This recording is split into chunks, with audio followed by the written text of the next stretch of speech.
Video and updates کے لیے bell icon پر press کریں اور آل پر سیٹ کریں۔ شروع کرتے ہیں اللہ کے بابرکت نام سے جو بڑا مہربان اور نہایت رحم والا ہے۔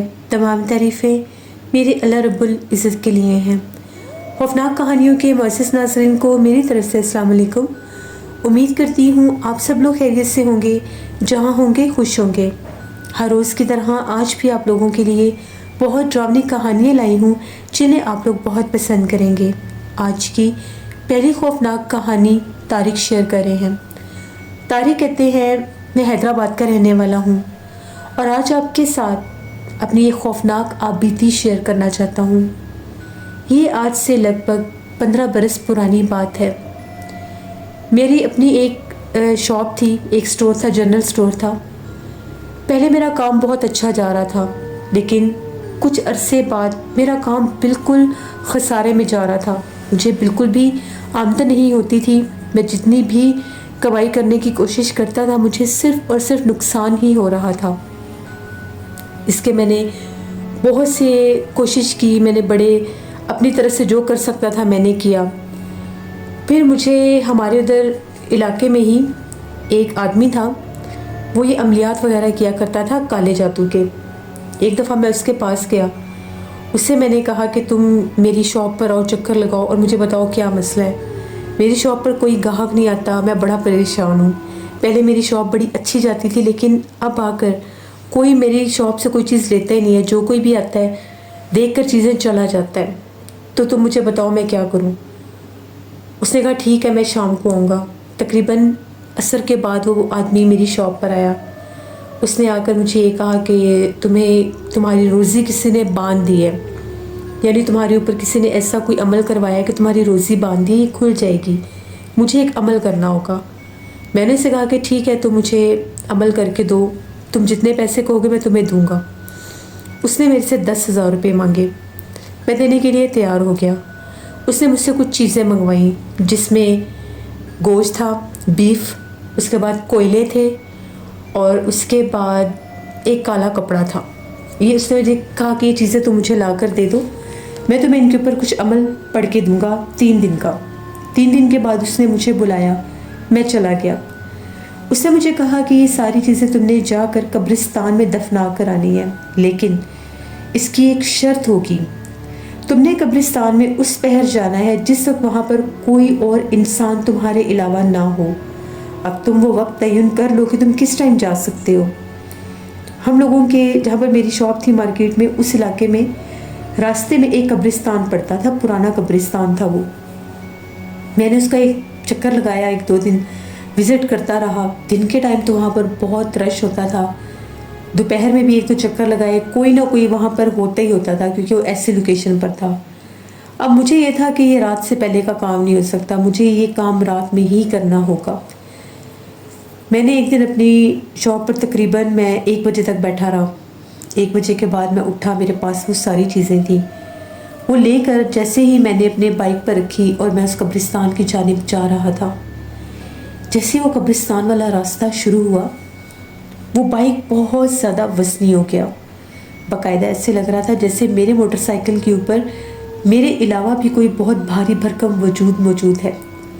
یہاں تک کہ مجھ سے موٹر سائیکل چلایا ہی نہیں جا رہا تھا۔ سنسان سڑک تھی، دور کہیں چوکیدار کی سیٹی سنائی دے رہی تھی۔ اس کے علاوہ کوئی بھی نہیں تھا، وہ روڈ بالکل خالی تھا، کیونکہ قبرستان والا وہ راستہ لوگ رات کے وقت بالکل بھی استعمال نہیں کرتے تھے۔ جیسے میں اس قبرستان کے گیٹ پر پہنچا، میں نے موٹر سائیکل کھڑا کیا۔ اتنا بھاری موٹر سائیکل تھا کہ وہ کھڑا بھی نہیں ہو پا رہا تھا۔ پھر بھی جیسے کیسے کر کے میں نے موٹر سائیکل کھڑا کیا۔ وہ جو ایک کپڑے میں باندھا ہوا سارا سامان تھا وہ میں نے لیا، خاصا بھاری تھا وہ لے کر میں اندر چلا گیا قبرستان کے۔ دور دور تک کوئی بھی نہیں تھا، کیونکہ وہ قبرستان ایک ایسی لوکیشن پر تھا کہ وہاں پر روشنی موجود تھی، جگہ ایسی تھی، سڑک ایسی تھی، اندر بھی روشنی تھی۔ میرے پاس بھی ایک ٹارچ تھی، میں نے وہ آن کی ہوئی تھی کہ کہیں میرا پاؤں نہ اٹک جائے یا میں کہیں گر نہ جاؤں۔ اب میں قبرستان کے تقریباً اندر درمیان میں آ گیا۔ وہاں پر میں نے ایک بہت بڑا درخت دیکھا اور اس درخت کے پاس میں نے وہ بیگ رکھ دیا۔